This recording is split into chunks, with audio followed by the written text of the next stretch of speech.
Здравейте от шоурума на Seven Cars. Тук сме да ви представим, поне през моите очи, нещо зашеметително. Ford Mustang, произведен 2016 година с V8 двигател на 64 000 км. Колата е повече от впечатляваща на външен вид, но да видим какво всъщност крие тя. Тук всъщност историята е малко по-интересна. Тази кола закупихме на лайв, който иска може да си върне втория лайв, който направихме, закупувам кола на живо и да разгледа цялата информация и какво се случи с нея. Закупихме я от човека там и след това, няма да ви лъжем, разбира се, колата, както виждате, изглежда по коренно различен начин. Именно пребоядисана е и е направена да изглежда по един много впечатляващ начин. Сега с този уред ще измерим микроните, т.е. дебелината на боята. Разбира се, този път със сигурност нормите ще бъдат много по-високи от обикновеното, тъй като колата, пак повтаряме, е пребоядисана. Въпросът е дали не е удрена и китосвана, защото ако е китосвана, тогава стойностите вече ще бъдат много големи. Тук виждаме стойности от рода на 800, 766, което не говори точно, че колата е пребоядисана, но не е удрена, което е по-важното.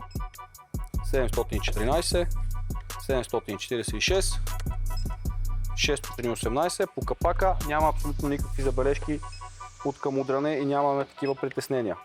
Тук остани дори имаме стойност от 390, то е съвсем леко пребоядисване, 327, 390, 460, 430. Пак повтаряме, колата изглеждаше по много различен начин, но ние от Seven Cars се ангажирахме с идеята да я закупим и да я преобразим тотално, за да изглежда по един много по-приветлив начин, съответно да бъде качена на обява и всеки човек, който има интерес, да я закупи в този вид. Отваряме и капака. Разбира се, далеч съм от идеята, че съм голям механик и спец, за да кажа каквото и да било по-детайлно тук, но хубавото е, че тази кола разполага с Car Vertical File, който може да видите подробна информация за негово качение на обявата. Тук поне на пръв поглед всичко изглежда доста добре подредено и доста изчистено, което мен лично ме озадачава, защото моята кола не изглежда по този начин.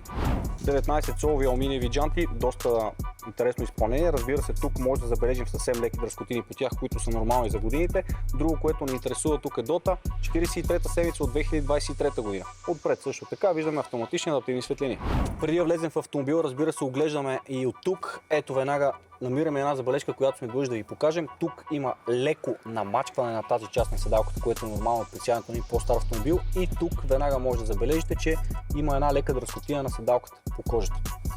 Така, сега вече да видим и хубавата част. Колата е с черна перфорирана кожа, с подрив, вдухване и електрическо нагласяне.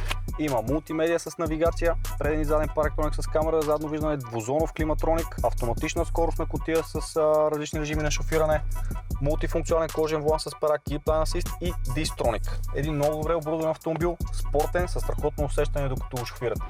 Този автомобил е наличен в нашия шоурум и неговата пълна информация може да намерите на sevencars.bg, където разбира се го има на обява, а най-хубавото е, че има и Car Vertical File, на който може да намерите неговата пълна информация. Харесайте това видео, абонирайте се за канала и ни очаквайте с още много интересни видеа.